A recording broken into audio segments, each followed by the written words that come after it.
우리는 조직이 아니라 한 가족입니다. 그러나 성령에 의해서 한 가족인 것을 우리에게 가르쳐 주십니다. 그렇기 때문에 믿지 않은 사람은 가족이 될 수가 없습니다. 오직 하나님을 믿는 믿음으로만 하나가 되는 겁니다. 가정의 특징은 누가 아프면 같이 아파하고 누가 기쁘면 함께 기뻐하는 게 가족의 특징이고, 그리고 가족은 항상 흩어져 있지만 언제든지 하나가 되어서 함께 우리는 가족인 것을 확인하는 이것이 바로 가족의 특징인 것을 우리에게 가르쳐 줍니다. 그것뿐만 아니라 성도는 이 세상에서만 가족이 아니라 영원한 하나님 나라 천국에 가서도 한 가족인 것을 우리에게 가르쳐 주십니다. 이제 40년 동안 인도하신 하나님께 감사하고, 더 성숙한 가운데 훨씬 더 어쩌면은 하나님의 나라의 일을 더 잘 감당할 수 있는 기반을 다졌기 때문에 앞으로 우리의 앞날은 더 찬란하고 그리고 훨씬 많은 일을 감당할 수 있는 그런 교회로 하나님께서 세워주시리라고 믿습니다. 12분의 권사님들이 피택돼서 어제 세워졌습니다. 너무 자랑스럽죠. 아마 이렇게 공명하게 하나님께 선택받아서 권사로 취임받는, 이건 정말 어디다 내놔도 자랑스러운 일입니다. 이미 오래전부터 예배를 드리고 봉사하고 헌신하는 이것들을 전부 다 리스트에 내서 그리고 기도하는 가운데 선택을 받았기 때문에 자랑스러운 일입니다. 재미난 얘기가 있습니다. 이제 어른이죠. 젊은 청년한테 자기 아이한테 얘기하는 거예요. 얘야, 잘 모르니까 내가 좀 가르쳐 줄게. 그랬더니 뭐라고 말한 줄 아세요? 이 젊은이가 어머니한테, 어머니, 우리도 다 압니다. 모를 것 같지요? 리스트를 다 알고 누가 봉사하고 누가 뭐하고 우리는 못 볼 것 같아요. 다 봅니다. 가르쳐 주지 마세요. 내가 알아서 합니다. 부모님들이 똑똑한 만큼 우리의 자녀들도 똑같이 똑똑해서 그분들도 함께 참여해서 선택받은 사람들이 이번에 12명의 권사입니다. 여러분, 우리가 이렇게 함께 주를 섬기며 교회를 이루어가는 이것이 그 어디에서도 볼 수 없는 가장 아름답고 소중한 모습인 것을 꼭 기억하시고, 더 사랑하고 더 많이 기도하고 또 함께 잘 교회를 이루어가는 전주세중앙 가족들이 되기를 바랍니다. 요한복음 14장은 이렇게 시작해요. 너희는 마음에 근심하지 말라. 하나님을 믿으니 또 나를 믿으라고 시작을 합니다. 제자들이 근심을 합니다. 근심하는 이유가 뭘까? 딱 하나예요. 지금까지 함께 울타리가 되고 힘이 되고 의지가 되었던 선생님 예수님께서 이제 제자들을 떠나게 됩니다. 제자들을 떠나게 될 때에 누가 가장 큰 걱정이 되냐면 제자들이 걱정이 되는 겁니다. 사실은 제자들도 걱정이지만 예수님도 걱정이 됩니다. 이들을 두고 떠난다는 예수님 마음도 복잡하지요. 그런데 주께서 놀랍게 이런 말씀을 하셔요. 너희는 마음에 근심하지 말라. 하나님을 믿으니 또 나를 믿으라고 말씀해 주십니다. 여러분, 인생을 살아갈 때 걱정과 근심이 있을 때 해결할 수 있는 방법이 뭡니까? 제가 해답을 드리면 해답은 없습니다. 인생 중에는 마음의 근심, 걱정이 있을 때 그걸 해결할 수 있는 능력을 가진 자는 아무도 없습니다. 그런데 예수님께서 너희는 마음에 근심하지 말라 이렇게 말해 줍니다. 해답이 있을 것을 우리에게 가르쳐 주는데 그 해답이 두 가지입니다. 첫째는 하나님을 믿으니 또 나를 믿으라고 말해줍니다. 여러분, 왜 하나님을 믿고 예수를 믿는 것이 해답이 되는가? 예수를 믿는 것이 근심거리가 없어지고 하나님을 믿는 것이 근심 걱정이 사라지게 되는가? 맞아요. 우리는 가끔씩 이런 얘기를 많이 들어요. 나는 할 수 있다, 나는 할 수 있다, 그런 마음을 가지면 되는 것처럼 이렇게 얘기하는 경우도 있습니다. 어떤 때는 막 웃음을 치고 박수를 치고 그러면은 이 모든 게 다 없어지는 것처럼 이렇게 생각할 수도 있습니다. 그런데 여러분, 우리는 아무리 재미있어서 깔깔댄다 할지라도 마음의 근심은 안 사라져요. 걱정거리가 있으면 그게 없어지지를 않아요. 내가 지금 아픈데 안 아프다 뭐 한다고 해서 없어지는가? 그렇지 않다 이 말입니다. 그런데 마음의 근심, 걱정이 있을 때에 이걸 없어지게 할 수 있는 방법이 뭘까라고 물어본다면 오늘 주님께서 이렇게 말씀하셔요. 너희는 마음에 근심하지 말라. 하나님을 믿으니 또 나를 믿으라고 말합니다. 왜 예수를 믿는 게 근심이 없고 왜 하나님을 믿는 게 근심이 사라지게 되는가? 딱 하나예요. 하나님이 영원히 살아계시기 때문입니다. 예수 그리스도가 영원히 살아계시기 때문입니다. 금생과 내생의 영원한 생명의 장본이 누구냐면 바로 하나님이시고 예수 그리스도이십니다. 여러분, 생명, 영원한 생명, 이 생명을 가진 자는 근심이 없어요. 생명이 요한한 자, 생명이 끝이 있는 자는 다 근심이 있는 겁니다. 그러나 죽음 너머의 영원한 세계에서까지 생명이 있는 사람은 모든 것이 해결이 되는 거라 이 말입니다. 그러므로 그 주님을 만나는 순간 문제가 해결이 되고 예수님을 만나는 순간 거기에 모든 해답을 우리가 가지게 되는 것입니다. 또 하나가 있어요. 너희는 마음에 근심하지 말라. 하나님을 믿으니 또 나를 믿으라고 말씀하시면서 이렇게 말씀하셔요. 내 아버지 집에 거할 곳이 있도다. 그러면서 요한복음 14장 1절에서 4절을 보면은 예수님께서 처소를 예비하러 간다라고 말씀해 주십니다.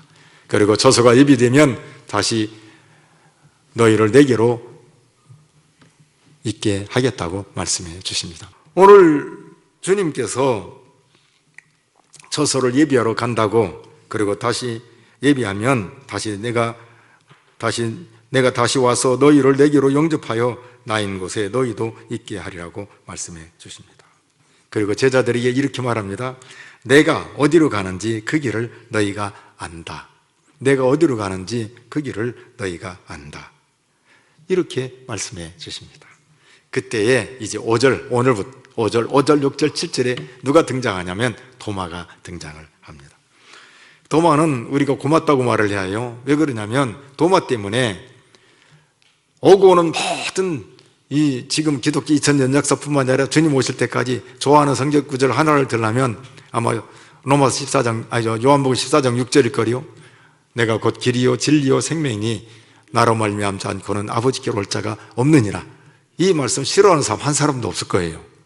그러니까 도마가 통 튀어나와서 뭐라고 물어보냐면 주여 주께서 어디로 가시는지 우리가 알지 못하거늘 그 길을 어찌 알겠사옵나이까. 이건 예수님이 뭐라고 말씀하시냐면 내가 어디로 가는지 그 길을 너희가 안다. 근데 제자는 이게 도마만 그런 게 아니라 사실은 나머지 제자들도 다 똑같은 거예요. 아니 예수님, 주님께서 어디로 가시는지 우리가 알지 못하거늘 그 길을 어찌 알겠사옵나이까. 예수님은 안다, 제자는 모른다. 둘 중에 하나는 가짜죠. 예수님이 가짜일 리가 없잖아요. 그러면 도마가 가짜일 거라 이 말입니다. 이것은 저와 여러분들에게 아주 중요한 걸 가르쳐 주는 거예요.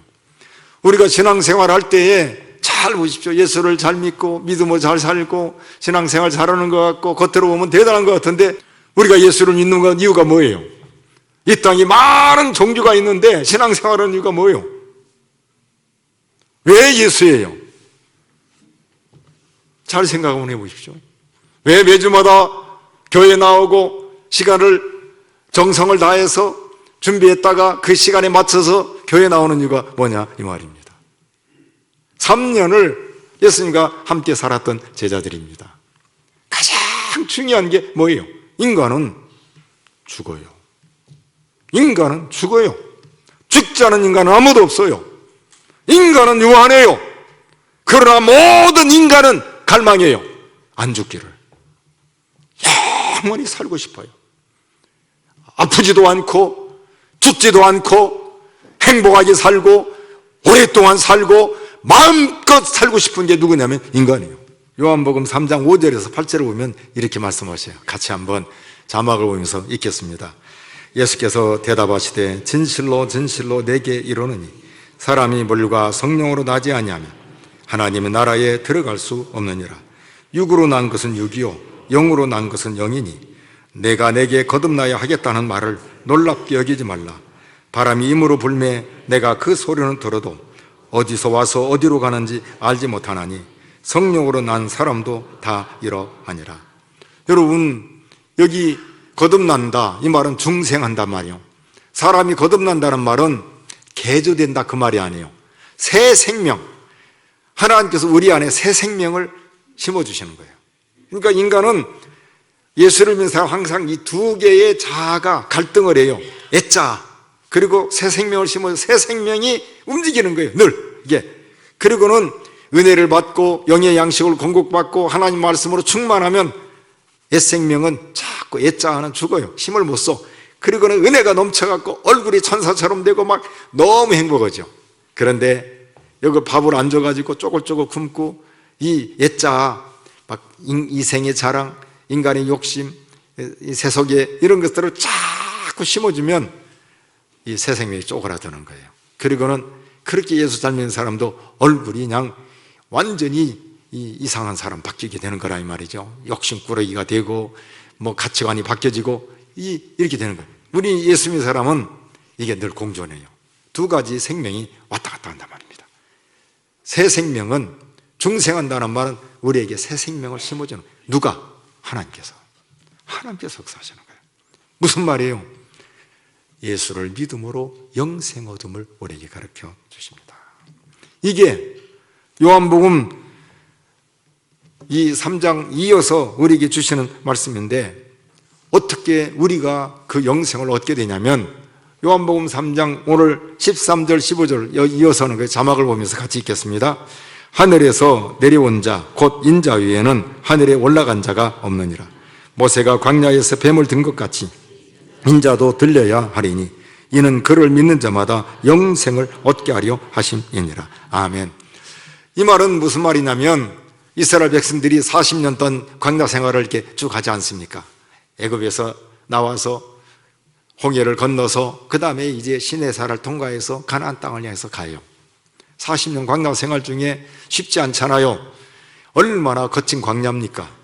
그리고 늘 부는 바람과 낮에는 막 이 뜨거운 태양빛이 내려쫓고 밤에는 그 온도차가 심한 아주 서늘한 그런 밤이라 이 말입니다. 그런 가운데 가나안 땅에 거의 오는데 길 때문에 불평이 생긴 거예요. 그래서 하나님을 원망하고 불평합니다. 여러분 한번 생각해 보십시오. 매일같이 텐트 치고 아침에 일어나면 만나가 쭉 내려와서 그 만나를 먹고 하나님께서 반석을 터뜨려서 물 마시게 하고 기적이 아니에요. 기적. 그런데 인간은 만족이 없는 거예요. 그러니까 불평을 한 거예요. 하나님께서 노뱀을 보냅니다. 사람을 물어요. 물으면은 통통 부어가지고 죽기 시작합니다. 그래서 모세에게 부탁을 합니다. 우리가 잘못했으니 중보기도를 좀 해주십시오. 기도합니다. 하나님께서 아니야 죽어야 해 그렇게 하지 않아요. 정말 하나님 너무 감사하죠. 불뱀과 같은 똑같은 사이즈로 노스로 뱀을 만들어서 창대에 달아서 높이 세워두고 그걸 쳐다보라고 말합니다. 여러분 뱀 길어봤자 얼마 되지 않잖아요. 그리고 두꺼워봤자 얼마나 두꺼워요. 별로 두껍지도 않잖아요. 그걸 장대에 높이 달면 그때 이스라엘 민족이 200만이에요. 많으면 250만 된다 이 말이죠. 전라북도 인구가 옛날에는 250만이었어요. 지금은 180만 밖에 안 돼요. 근데 한번 생각해 보십시오. 전주에 노뱀을 탁 달아놓고 딱 걸어놨어요. 김제에서 보면 보여요 안 보여요? 안 보이죠. 보이지를 않죠. 멀리서 쳐다보면 아마 전주역에서 여기 우리 종탑 보라기도 안 보일 거요. 안 보여요. 그런데 놀라운 일은 그 그 주님의 말씀을 믿고 고개를 돌린 사람은 다 나왔어요. 다 하나 뭐예요? 여러분, 예수님만이 생명인 것을 우리에게 가르쳐 주시는 거예요. 장차 예수님께서 십자가에 높이 들어서 우리를 위해서 못 박혀 죽으시고 3일 만에 부활하실 그 주님, 왜 예수님이셔요? 예수님만이 죄가 없기 때문에 그런 거예요. 그 주님, 2000년 전에 십자가에 못 박혀 죽으신 예수님을 오늘 우리도 똑같이 바라보면 어떤 죄도 용서받고 우리에게 생명을 주신다는 사실이에요. 이걸 요한복음 3장에 이미 가르쳐 주시는 거예요. 예수를 믿음으로 영생 얻는 이것을 가르쳐 준 거라 이 말이에요.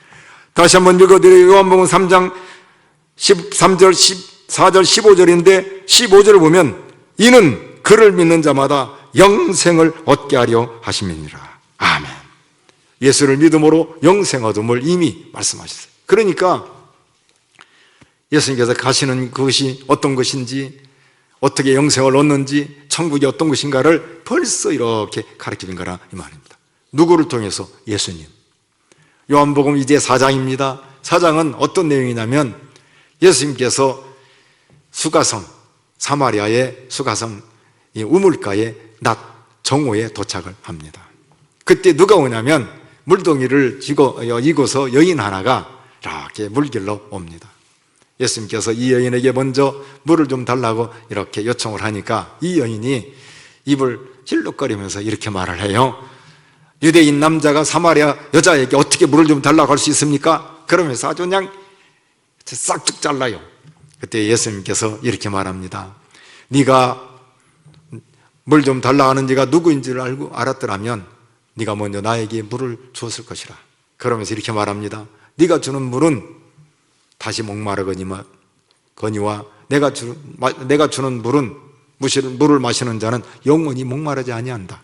그러니까 이 여인이 너무 좋아서 그 물을 좀 나에게도 좀 주십시오. 그럴 때 예수께서 이렇게 말합니다. 내 남편을 불러와라. 내 남편을 불러와라. 무슨 말이에요? 인간은 죄인이에요. 그걸 먼저 알게 해주는 거예요. 그때 이 여인이 툭툭 튀어나오는 게 뭐냐? 난 남편 없는데요. 그때 예수님이 이렇게 말합니다. 맞다. 네가 남편이 다섯이 있지만 지금 있는 남편도 내 남편이 아니다. 그러니까 이 여인이 예수님에게 엎드립니다. 선지자입니다. 그러다가 메시아가 오시면 이 모든 것을 우리에게 가르쳐 주신다는데, 그러면서 이 여인이 메시아를 사모합니다. 이때 예수님께서 뭐라고 말하는 줄 아세요? 여기에 아주 따뜻한 주님의 마음을 느낄 수 있어요. 이 여인에게 이렇게 말합니다. 너는 안 돼. 그렇게 말하지 않아요. 이 여인에게 내가 그니라. 내가 메시아다.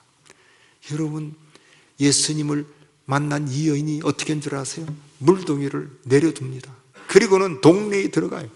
그리고는 동네방네 내가 행한 이 모든 것을 내게 말한 사람을 와서 보라. 이게 그리스도가 아니냐. 동네 사람들이 다 나와서 예수님에게 나옵니다. 이게 요한복음 4장 25절에서 30절인데 자막을 보면서 같이 한번 읽어보겠습니다. 여자가 이르되 메시아 곧 그리스도라 하는 이가 오실 줄을 내가 아노니 그가 오시면 모든 것을 우리에게 알려주시리이다. 예수께서 이르시되 내게 말하는 내가 그라 하시니라. 이때 제자들이 돌아와서 예수께서 이 여자와 말씀하시는 것을 이상히 여겼으나 무엇을 구하시나이까? 어찌하여 그와 말씀하시나이까? 묻는 자가 없더라. 여자가 물동이를 버려두고 동네로 들어가서 사람들이 이르되 내가 행한 모든 일을 내게 말한 사람을 와서 보라. 이는 그리스도가 아니냐 하니 그들이 동네에서 나와 예수께로 오더라. 아멘. 여기 보십시오. 내가 그니라. 내가 메시아다. 내가 그리스도다. 네가 말하는 그 메시아가 바로 나다. 주님을 만난 이 여인, 예수님을 만난 그 여인, 메시아를 만난 이 여인 어떻게 돼요? 만나는 순간 변하는 거예요. 만나는 순간 변하는. 왜 그래요? 예수님이 생명이시기 때문에 그런 거예요. 어떤 사람도 주님 만나는 순간 말로 표현할 수 없어요. 만나는 순간 그 인생은 변하는 거예요. 왜 그래요? 영원한 생명이시기 때문에 그렇습니다. 사랑하는 성도 여러분, 수많은 이 땅에 종교가 있잖아. 제가 성경을 읽다가 언제 감격해서 춤을 춘 적이 몇 가지 있는데 그 첫 번째가 뭐냐면 창세기 1장 1절이에요. 태초에 하나님이 천지를 창조하시니라. 거기는 설명이 없어요. 선언이에요. 온 우주 만물의 주인이 누구냐면 하나님이에요. 그리고 어디에도 없는 게 있어요. 나를 믿으면 영생을 얻는다. 성인 군자, 4대 성인 군자를 한번 잘 보십시오. 모두가 다 훌륭한 분들이에요. 불경 진짜 재밌어요. 그런데도 나를 믿으면 영생을 얻는다 없어요.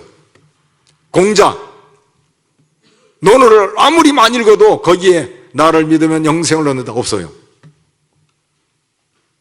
없습니다.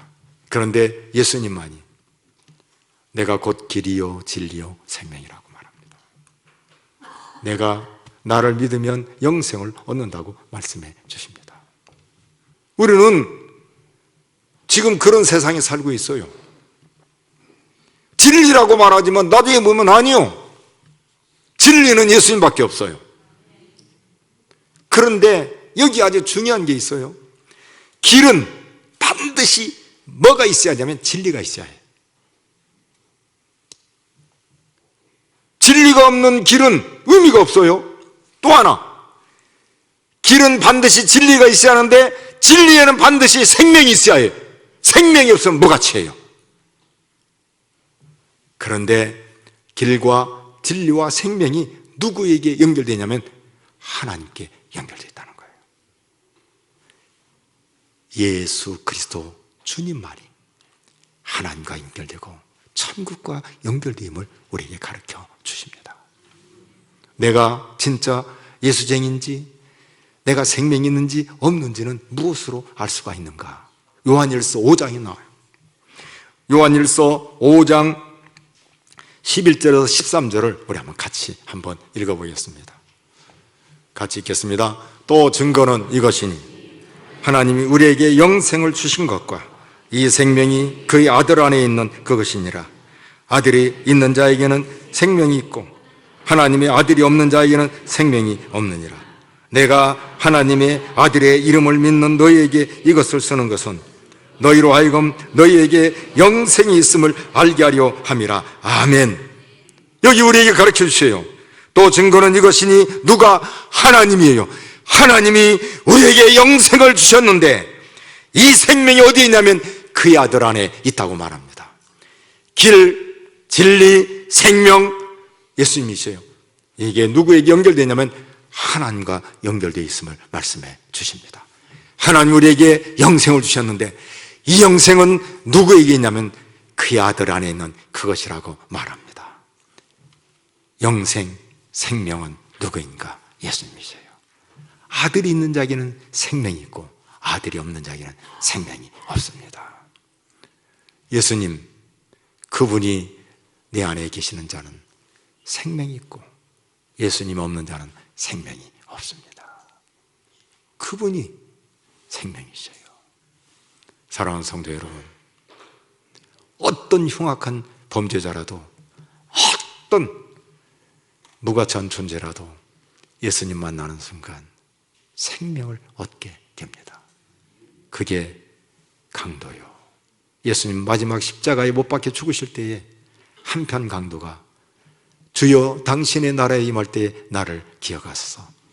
예수님 죽어가면서도 주님은 생명이시기 때문에 오늘 내가 나와 함께 낙원에 있으리라. 주님, 그분이 우리에게 생명이셔요.